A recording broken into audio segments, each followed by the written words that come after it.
अब तुम्हारी मृत्यु का समय आ रहा है। श्री सुखदेव जी महाराज, सावधान परीक्षित, 7वां दिन है, तक्षक सर्प काटेगा और तुम्हारी मृत्यु होगी।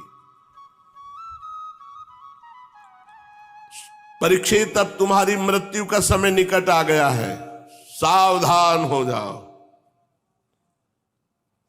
सबको सावधान हो जाना चाहिए। मृत्यु कब आएगी पता नहीं, पर आएगी, और आएगी तो ले जाएगी। पूरी शक्ति से देखो, सावधानी क्या है, पूरी शक्ति लगाकर अंतःकरण की सारी वृत्तियों से भगवान श्री कृष्ण को अपने हृदय सिंहासन पर बैठा लो। ऐसा करने से अवश्य तुम्हें परम गति की प्राप्ति होगी। जो लोग मृत्यु के निकट पहुंच रहे हैं, उन्हें सब प्रकार से परमेश्वरशाली भगवान का ही ध्यान करना चाहिए। प्यारे परीक्षित, सबके परमाश्रय और सर्वात्मा भगवान अपना ध्यान करने वालों को अपने स्वरूप में लीन कर लेते हैं, उसे अपना स्वरूप बना लेते हैं। परीक्षित, यूं तो कलयुग दोषों का खजाना है, परंतु इसमें एक बहुत बड़ा गुण है। वो गुण यही है कि कलयुग में केवल भगवान श्री कृष्ण का संकीर्तन करने मात्र से ही सारी आसक्तियां छूट जाती हैं और परमात्मा की प्राप्ति हो जाती है। सतयुग में भगवान का ध्यान करने से, त्रेता में बड़े बड़े यज्ञों के द्वारा उनकी आराधना करने से, द्वापर में विधि पूर्वक उनकी पूजा करने से जो फल मिलता है, वो कलयुग में केवल भगवान नाम जपने से, भगवान नाम कीर्तन करने से प्राप्त हो जाता है। श्री सुखदेव जी कहते, परीक्षित, तीसरे स्कंद में परमाणु से लेकर दुपरार्ध पर्यंत काल का स्वरूप और एक एक युग कितने कितने वर्षों का होता है, ये मैं तुम्हें बता चुका हूं। अब तुम कल्प की स्थिति और उसके प्रलय का वर्णन भी सुनो।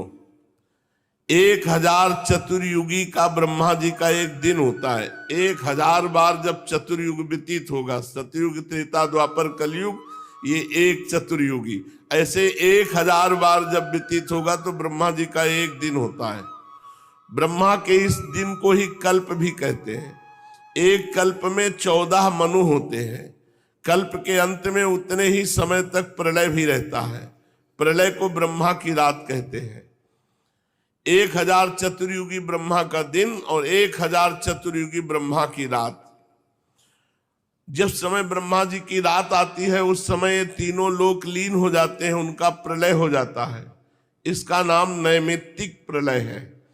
इस प्रलय के अवसर पर सारे विश्व को अपने अंदर समेटकर ब्रह्मा जी, शेष साई भगवान, नारायण ये शयन कर जाते हैं। इस प्रकार रात के बाद फिर दिन और दिन के बाद रात होते होते जब ब्रह्मा जी की अपने मान से 100 वर्ष की और मनुष्यों की दृष्टि में 2 परार्ध की आयु समाप्त हो जाती है, तब महातत्व, अहंकार और पंच तन्मात्रा, ये 7 प्रकृतियां अपने मूल प्रकृति में लीन हो जाती है। राजन, इसी का नाम प्राकृतिक प्रलय है। नैमित्तिक प्रलय और प्राकृतिक प्रलय।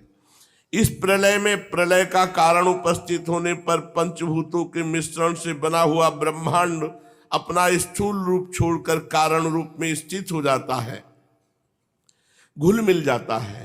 परीक्षित, प्रलय का समय आने पर 100 वर्ष तक मेघ पृथ्वी में वर्षा नहीं करते। 100 वर्ष तक बूंद पानी नहीं गिरेगा जब प्रलय आएगा। किसी को दाना अन्न नहीं मिलता खाने को, भूखों मर जाते हैं लोग, प्यास से मर जाते हैं। इतनी प्रजा भूख से पागल हो जाती है कि वो एक दूसरे के शरीरों को खाने लगती है। भूख प्यास से इतना पागल हो जाते हैं लोग कि जो मिलता है, मनुष्य, लड़का, बच्चा, सब खाना शुरू कर देते हैं। देख लो, भजन कर लो, नहीं ऐसे समय में फंसेगे तो सब तुम्हें मूली की तरह खा जाएंगे। भजन कर लो, अभी आगे आने वाला है सब समय। काल के उपद्रव से पीड़ित होकर धीरे धीरे प्रजा मरने लगती है, क्षीण हो जाती है। फिर प्रलयकालीन सांवर्तक सूर्य अपनी प्रचंड किरणों से समुद्र और प्राणियों के शरीर और पृथ्वी का सारा रस खींच लेते हैं, एक बूंद पानी नहीं कहीं।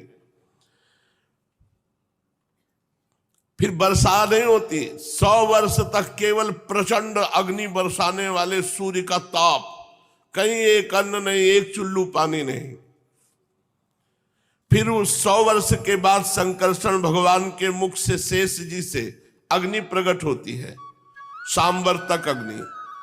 वायु के वेग से वो नीचे तल अतल आदि सातों लोकों को भस्म करती हुई, वहां के प्राणी तो पहले ही मर चुके होते हैं, नीचे से आग की करारी लपटें, ऊपर सूर्य की प्रचंड की गर्मी, ऊपर नीचे चारों ओर ब्रह्मांड जलने लगता है।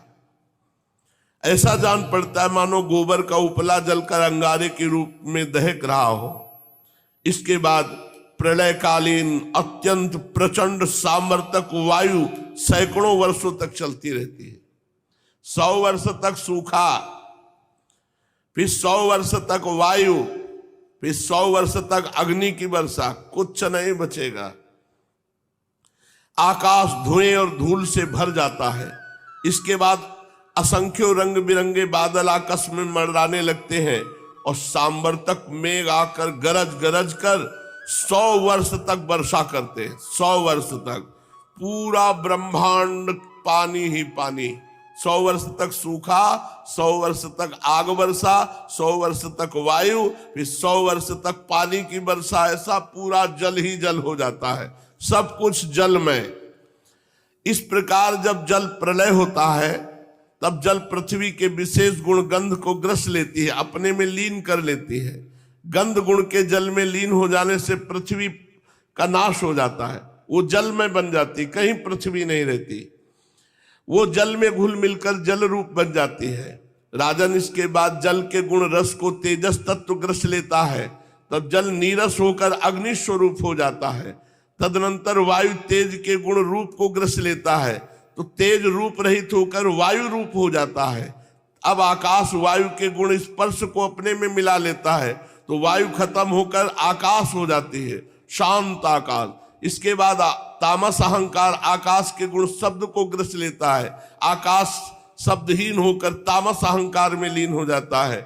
इसी प्रकार तेजस अहंकार इंद्रियों को, वैकारिक अहंकार इंद्रियाधिष्ठात्र देवता और इंद्रिय वृत्तियों को अपने में लीन कर लेता है। तत्पश्चात महत्त्व अहंकार को और सत्वादि गुण महत्त्व को ग्रस लेते हैं। परीक्षित, सब नष्ट हो जाता है, ये काल की महिमा है। उसी की प्रेरणा से अव्यक्त प्रकृति गुणों को ग्रस लेती, तब केवल मूल प्रकृति बचती है। त्रिगुणात्मिका प्रकृति, सत्वगुण, रजोगुण, तमोगुण, ये मूल प्रकृति में लीन हो जाते हैं। वही चराचर जगत का मूल कारण है। वह अव्यक्त अनादि अनंत नित्य विनाशी है। जब वो अपने कार्यों को लीन करके प्रलय के समय साम्यावस्था को प्राप्त हो जाती है, तब काल के अवयव, वर्ष, मास, दिन, रात, क्षण आदि के कारण उसमें परिणाम, क्षय, वृद्धि आदि किसी प्रकार के विकार नहीं होते। उस समय प्रकृति में स्थूल अथवा सूक्ष्म रूप से वाणी, मन, सतोगुण, रजोगुण, तमोगुण, महत्त्व आदि विकार, प्राण, बुद्धि, इंद्री, उनके देवता कुछ नहीं रहते, सब नष्ट हो जाता है। सृष्टि के समय रहने वाले लोगों की कल्पना और उनकी स्थिति भी नहीं रहती। स्वप्न, जागृत, सुषुप्त, 3 अवस्थाएं नहीं रहती। आकाश, जल, पृथ्वी, वायु, अग्नि, सूर्य भी नहीं रहते, सब कुछ शून्य। उस अवस्था का तर्क के द्वारा अनुमान करना भी असंभव है। उस अव्यक्त को ही जगत की मूलभूत तत्व कहते हैं। इसी अवस्था का नाम प्राकृत प्रलय है। उस समय पुरुष और प्रकृति दोनों की शक्तियां काल के प्रभाव से क्षीण हो जाती हैं और विवश होकर अपने मूल स्वरूप में लीन हो जाती हैं। अब महाप्रलय मोक्ष को कहते हैं, ये आत्यंतिक प्रलय है। बुद्धि, इंद्रिय और उनके विषयों के रूप में उनका अधिष्ठान ज्ञान स्वरूप वस्तु ही भाषित हो रही है। उन सबको तो आदि भी है और अंत भी है, इसलिए वे सब सत्य नहीं है। वे दृश्य हैं और अपने अधिष्ठान से भिन्न उनकी सत्ता भी नहीं है, इसलिए वे सर्वथा मिथ्या माया मात्र है। जैसे दीपक, नेत्र, रूप तीनों तेजस से भिन्न नहीं है, वैसे बुद्धि, इंद्रिय और उनके विषय तन्मात्राएं भी अपने अधिष्ठान स्वरूप ब्रह्म से भिन्न नहीं है, यद्यपि वो इनसे सर्वथा भिन्न है। जैसे रज्जु रूप अधिष्ठान में अध्यस्त सर्प अपने अधिष्ठान से पृथक नहीं है, परंतु अध्यस्त सर्प से अधिष्ठान का कोई संबंध नहीं है। ये मोक्ष है, ये प्राप्त हो जाए तो इस प्रलय में जाने नहीं पड़ेगा, पर है कठिन मोक्ष प्राप्त करना। इसलिए नाम जप करो, भगवान की कृपा से सुलभ हो जाएगा।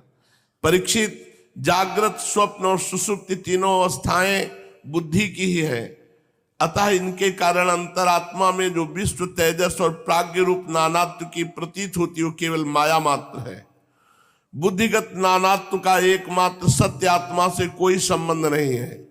ये विश्व उत्पत्ति और प्रलय से ग्रस्त है, इसलिए अनेक अवयवों का समूह अवयवी है, अतः ये कभी ब्रह्म में होता है और कभी नहीं होता। ठीक वैसे जैसे आकाश में मेघमाला कभी होती और कभी नहीं होती।